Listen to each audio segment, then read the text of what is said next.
Hello everyone, welcome back to my channel Anjali academy. Students, पिछली video में हमने सीखा था कंपैरेटिव स्टेटमेंट किस तरीके से बनाते हैं। कंपैरेटिव स्टेटमेंट को हमने दो पार्ट्स में सीखा था। एक स्टेटमेंट था जो कंपैरेटिव बैलेंस शीट था, दूसरा था हमारा comparative statement of profit and loss. आज भी इन्हीं दो स्टेटमेंट्स को, मतलब बैलेंस शीट को और statement of profit and loss को कॉमन साइज फॉर्मेट में सीखेंगे कि हम कॉमन साइज में इसको किस तरीके से बनाते हैं। जब हम कंपैरेटिव कर रहे थे तो हॉरिजॉन्टल जो भी कंपैरिजन था, हॉरिजॉन्टल कर रहे थे हम कि हर एक वैल्यू को पहले प्रीवियस ईयर देखते थे, फिर करंट ईयर, फिर कितना चेंज हुआ, फिर कितना परसेंटेज चेंज हुआ। तो आज जो हम कर रहे हैं वो है वर्टिकल फॉर्मेट। वर्टिकल फॉर्मेट का मतलब क्या है कि हम जिस भी आइटम को कंपेयर करेंगे वो किससे करेंगे, करंट ईयर की ही किसी वैल्यू के साथ करेंगे। यानी कोई एक बेस वैल्यू होगी और जो भी करंट वैल्यू है उसको बेस वैल्यू के साथ परसेंटेज सेंस में निकालेंगे कि ये चीज इसका कितना परसेंट है। समझ लेते हैं इसको। इसमें कह रहे हैं कि कॉमन साइज स्टेटमेंट क्या डिस्प्ले करता है। कॉमन साइज स्टेटमेंट डिस्प्ले करेगा परसेंटेज।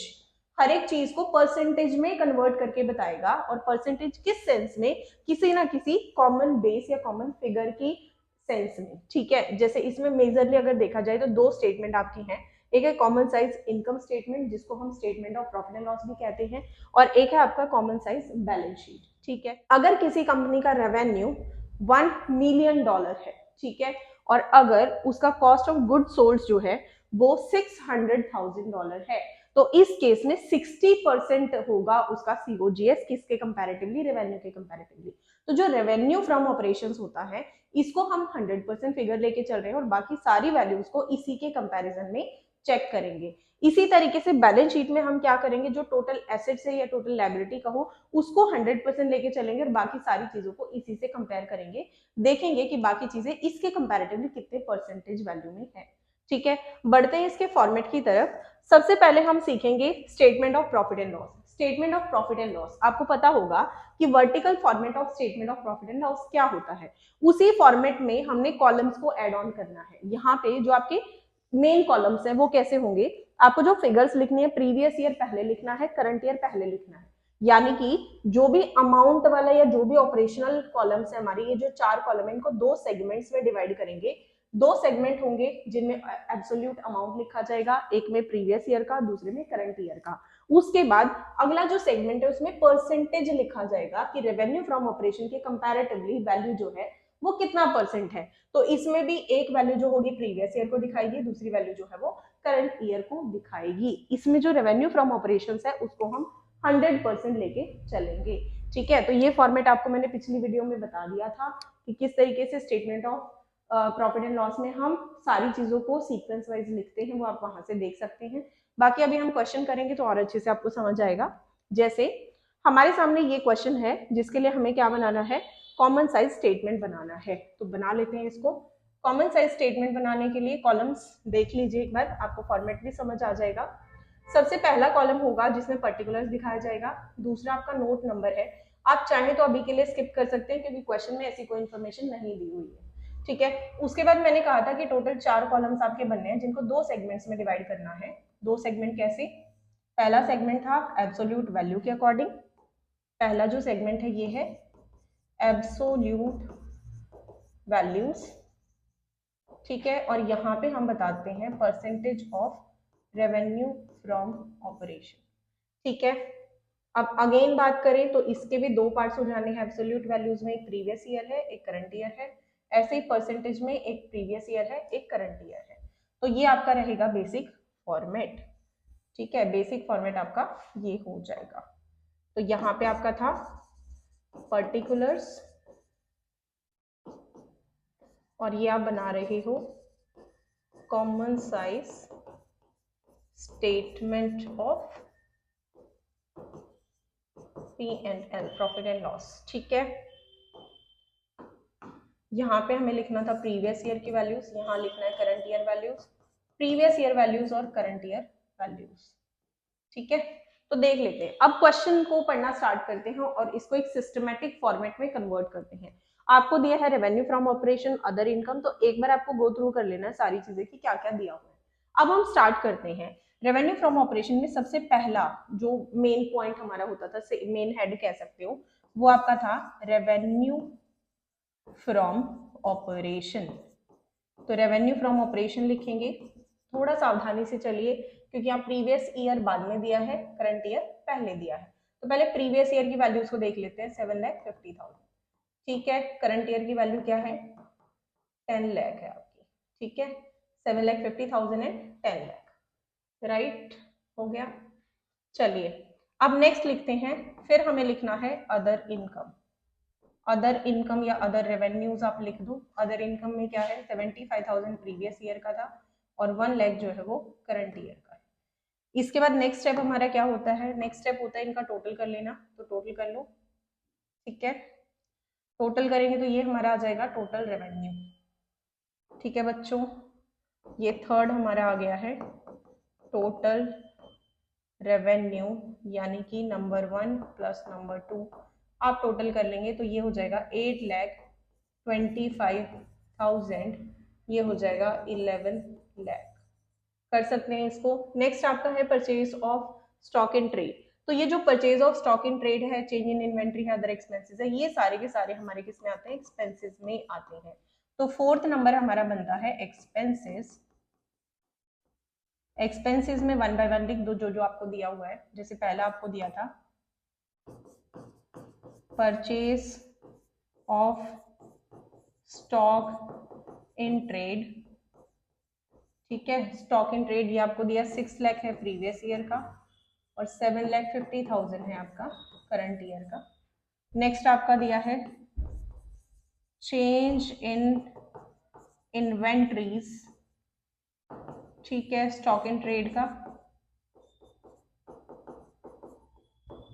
ये आपको दिया है 10,000 पहले था और अब की बार जो है वो 50,000 माइनस में हो गया है, ठीक है। नेक्स्ट है हमारा अदर एक्सपेंसेस। अदर एक्सपेंसेस इसमें 7,500 और 10,000। अब अगेन हमें क्या करना है? टोटल करना है, जिससे पता चलेगा कि टोटल एक्सपेंसेस हमारे क्या हैं। तो यहाँ हम कर लेंगे टोटल एक्सपेंसेस, ठीक है बच्चों। इतना समझ आ गया आपको?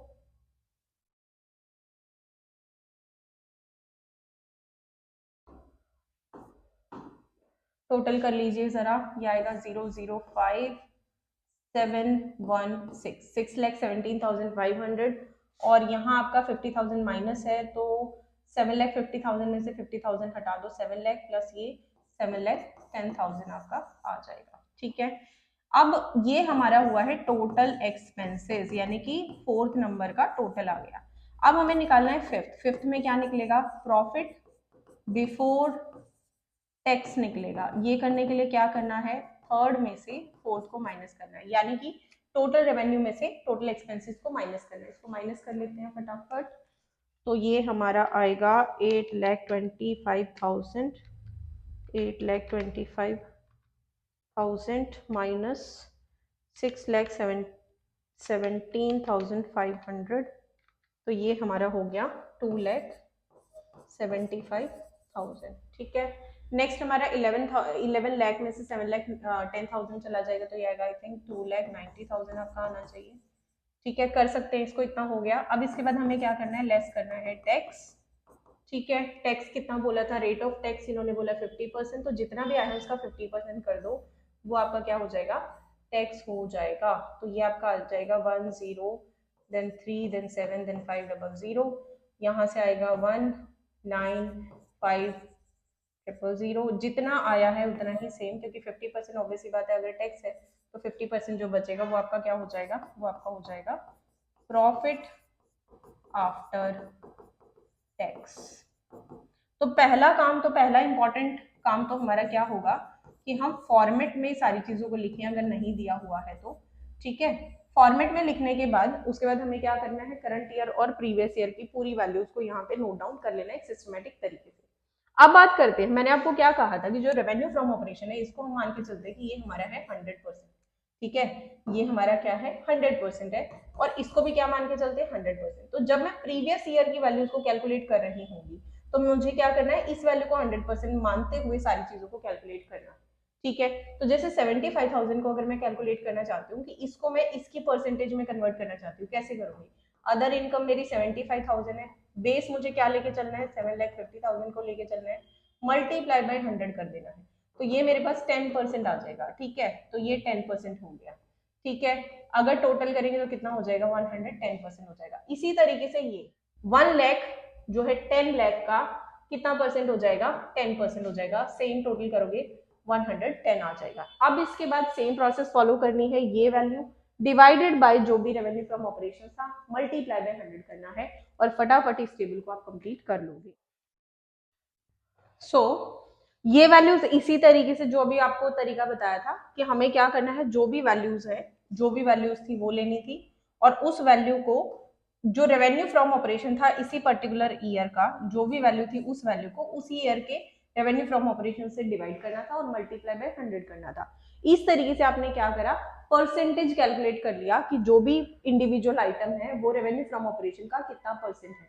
सेम प्रोसेस आपने करंट ईयर के साथ करना है कि जो भी सामने वाली जो भी वैल्यू है जिसको आप कैलकुलेट करना चाह रहे हो वो डिवाइडेड बाय करंट ईयर का जो भी रेवेन्यू फ्रॉम ऑपरेशन है वो मल्टीप्लाई बाय 100 करना है, और इस तरीके से कॉमन साइज स्टेटमेंट आपका बनके तैयार हो जाएगा। अब बढ़ते हैं नेक्स्ट स्टेटमेंट पे जो हमारा है कॉमन साइज बैलेंस शीट। तो बैलेंस शीट को किस तरीके से बनाएंगे, सेम फॉर्मेट रहेगा, कोई चेंज नहीं है, वही पहला कॉलम आपका पर्टिकुलर्स का रहेगा, दूसरा नोट नंबर का रहेगा, फिर एब्सोल्यूट अमाउंट्स के 2 कॉलम रहेंगे आपके, एक में प्रीवियस ईयर आएगा, एक में करंट ईयर आएगा, और फिर percentage of balance sheet total, बस ये डिफरेंस आ रहा है। उधर क्या था, रेवेन्यू फ्रॉम ऑपरेशंस का परसेंटेज आप देख रहे थे, यहाँ पे आप बैलेंस शीट के टोटल के अकॉर्डिंग परसेंटेज देखोगे। ठीक है, तो इसमें प्रीवियस ईयर वही और फिर करंट ईयर आपका आ जाएगा। एक क्वेश्चन से समझते हैं, बहुत ही आसान, बहुत ही सिंपल क्वेश्चन होगा इसका, बड़े आराम से आप कर सकते हैं। जैसे अभी ये क्वेश्चन आप देखिए, इस क्वेश्चन के अंदर क्या है कि आपको सारे के सारे मेन हेड्स दे रखे हैं, तो बनाना बहुत ही आसान है, आपको फॉर्मेट सेंस में ही कन्वर्ट करना पड़ेगा। देख लेते हैं इसको किस तरीके से करते हैं। पहले क्वेश्चन को देखोगे, अच्छे तरीके से एनालाइज करोगे कि उसमें क्या क्या चीजें बनानी है, उसके बाद अपना फॉर्मेट बना देंगे और करना शुरू करेंगे। तो करिए मेरे साथ इसको। 2 सेंस में आपको डिवाइड करना था। पहला था आपका किस आधार पर, कि एब्सोल्यूट वैल्यू के अकॉर्डिंग, और दूसरा था आपका किस अकॉर्डिंग, परसेंटेज के अकॉर्डिंग। तो पहले डिवीजन में हम एब्सोल्यूट वैल्यूज लिखेंगे, एब्सोल्यूट वैल्यूज ऑफ करंट, ये सॉरी प्रीवियस ईयर और करंट ईयर। दूसरे में हमें लिखना था percentage of total of balance sheet. ठीक है, तो इसके अंदर भी वही 2 कॉलम्स आपके रहेंगे, प्रीवियस ईयर का परसेंटेज दिखाएगा, करंट ईयर का परसेंटेज दिखाएगा, और यहाँ पे आपका आना था पर्टिकुलर्स, और ये था आपका नोट नंबर। आप चाहे नोट नंबर को स्किप कर सकते हैं क्योंकि क्वेश्चन में नोट नंबर नहीं दिया हुआ है, तो वो आप स्किप करेंगे तो चल जाएगा। अभी इसको लिखना स्टार्ट करते हैं। बैलेंस शीट में हमारे पास 2 साइड्स होती थी। पहली जो साइड थी उसको हम कहते थे इक्विटी एंड लाइबिलिटी।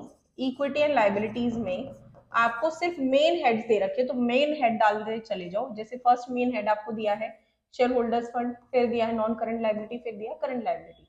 तो पहले हम लिखते हैं शेयर होल्डर्स फंड, ठीक है, फिर हम लिखते हैं नॉन करंट लाइबिलिटीज, ठीक है, फिर हम लिखते हैं करंट लाइबिलिटीज, और जैसे यहाँ पहुंचेंगे तो हमारा आ जाएगा total of liabilities, total liability, equity and liability total आपका आ जाएगा। सेकंड जो आपकी साइड रहेगी that will be assets. Assets में 2 चीजें दी हैं, नॉन करंट एसेट और करंट एसेट है, तो पहला मेन हेड आपका हो जाएगा नॉन करंट एसेट। सब हेड नहीं दिए तो नहीं लिखने की जरूरत है, नॉन करंट और करंट एसेट्स। तो आपने करना क्या है, आपने सबसे पहले जो भी प्रीवियस ईयर है, देखो यहाँ पे प्रीवियस ईयर पहले दे दिया, तो आपको देखना पड़ेगा प्रीवियस ईयर कहाँ दिया है, करंट कहाँ दिया है। तो प्रीवियस की वैल्यू आपको पहले लिखनी है, करंट की बाद में लिखनी है। प्रीवियस ईयर की वैल्यू लिख लेते हैं। 12 लाख आपको बोला था शेयर होल्डर्स फंड, ठीक है, इसमें 18 लाख बोला हुआ था, ठीक है, इसमें नॉन करंट लाइबिलिटी आपकी 6 लाख थी, इसमें भी 6 लाख थी, इसमें फिर ये 2 लाख था करंट लाइबिलिटीज, इसमें जो था ये 6 लाख था, ठीक है। इसके बाद टोटल कर देंगे, यहाँ टोटल कर लेना, आगे तक जाएगा ये कॉलम आपका, मतलब ये रो आपकी बेसिकली ना। अब इसके बाद क्या करेंगे, आपका नॉन करंट एसेट्स दिया था 2 लाख, नहीं सॉरी इसके बाद हमें दिया था non current assets. Non current assets हमारी थी 14 लाख प्रीवियस ईयर के लिए, ठीक है, और 21 लाख हमें दिया था करंट ईयर के लिए। जो करंट एसेट्स हैं वो हमें दी हैं 6 lakh for previous year and 9 lakh for current year, ठीक है, इतना हो गया। अब आ जाते हैं मेन प्रोसीजर पर कि कॉमन साइज स्टेटमेंट में हमें क्या करना है। पहली बात तो इसका टोटल कर लीजिए। इसका टोटल हमारे पास आ रहा है 20 लाख, ठीक है। इसके बाद इसका टोटल हमारा आ रहा है 30 लाख, राइट। जितना यहाँ पे आया उतना ही एग्जैक्टली यहाँ आएगा। So total of assets will also be 20 lakh. 1 2 3 4 5 6, ठीक है। फिर ये हो जाएगा 30 लाख, ठीक है, कर सकते हैं। 30 लाख हो गया आपका। अब आते हैं मेन मुद्दे पर। इसमें क्या होगा, जो भी आपका टोटल है उस टोटल को हमें 100% लेके चलना है। यानी कि दोनों साल, ये वाला इस साल के लिए 100% है, ये वाला इस साल के लिए 100%। सेम यहाँ पे हो जाएगा 100-100। अब बात करते हैं बाकी सारे आइटम्स को कैसे कंपेयर करेंगे। तो पहले हम प्रीवियस ईयर की वैल्यूज को देख लेते हैं। प्रीवियस ईयर की वैल्यूज को देखिए जरा कैसे करेंगे। सबसे पहले जैसे मुझे शेयर होल्डर्स फंड को लिखना है तो मैं कैसे लिखूं। मेरे पास है 12 लाख। 12 लाख को मैं क्या करूंगी, 20 लाख से डिवाइड करूंगी, मल्टीप्लाई बाय 100 कर दूंगी। तो 12 लाख मतलब जो भी कंसर्न आइटम है उस आइटम के सामने जो भी वैल्यू है उसको डिवाइड करना है टोटल ऑफ बैलेंस शीट से, मल्टीप्लाई करना है 100 से। इसको सॉल्व करते हो तो ये आपका आ रहा है 60%, ठीक है, समझ आया। इसी तरीके से इसको आप इसके साथ करो तो ये आएगा आपका 30%, ठीक है। इसको करते हो तो ये आएगा आपका 10%। आप टोटल करोगे तो देखो 100% आ रहा है ना आपका। चलो नेक्स्ट आप कर लो करंट ईयर के लिए, इसको कंप्लीट कर लेते हैं। करंट ईयर में क्या करना है, 18 लाख है इसमें कंसर्न, तो टोटल इसका देख लो करंट ईयर का कितना है, 30 लाख है। तो 18 लाख डिवाइडेड बाय 30 लाख करोगे तो ये आपका कितना आ जाएगा, ये आएगा आपका 18 lakh divided by 30 lakh multiply by 100, ठीक है। हाँ वही 60% ही आएगा, ठीक है। 60% हो गया। इसको डिवाइड करोगे तो ये आ जाएगा तुम्हारा 20% और ये वाला भी आ गया तुम्हारा 20%। कर सकते हैं, टोटलिंग देख लो दोनों जगह 100% आ रही है। सेम प्रोसेस आपको यहाँ पे करना है। 14 lakh divided by 20 lakh multiply by 100 करेंगे तो आई गेस ये आपका आ रहा है 70%। और इसको करते हैं तो ये हमारा आ रहा है 30%। इसको करते हैं तो वही 7 3 7 70 आ रहे हैं, ये भी 30% आ रहे हैं। तो इस तरीके से आपको ये बैलेंस शीट कंप्लीट करनी है। बहुत ही सिंपल मेथड है, कोई दिक्कत नहीं है। बस इतना सा ध्यान रखना है कि कंपैरेटिव में हम एक ही आइटम को प्रीवियस ईयर करंट ईयर के अकॉर्डिंग कंपेयर कर रहे थे, प्रीवियस ईयर से करंट ईयर को कंपेयर कर रहे थे। इसमें हम जो करंट ईयर की चीजें उसको करंट ईयर के ही टोटल से कंपेयर कर रहे हैं और जो प्रीवियस ईयर के आइटम्स है उसको प्रीवियस ईयर के अकॉर्डिंग ही कंपेयर करें, मतलब परसेंटेज में कन्वर्ट कर रहे हैं, ठीक है। तो ये दो डॉक्यूमेंट हैं जिनमें से आपका एक क्वेश्चन पक्का आना है। कंपैरेटिव जो पिछली वीडियो में था, कॉमन साइज जो आज की वीडियो में है। आई होप ये वीडियो आपको अच्छे से समझ आई होगी। जो भी आपके डाउट्स हैं आप मुझे कमेंट में बता सकते हैं और प्लीज लाइक कीजिए, शेयर कीजिए और सब्सक्राइब कीजिए।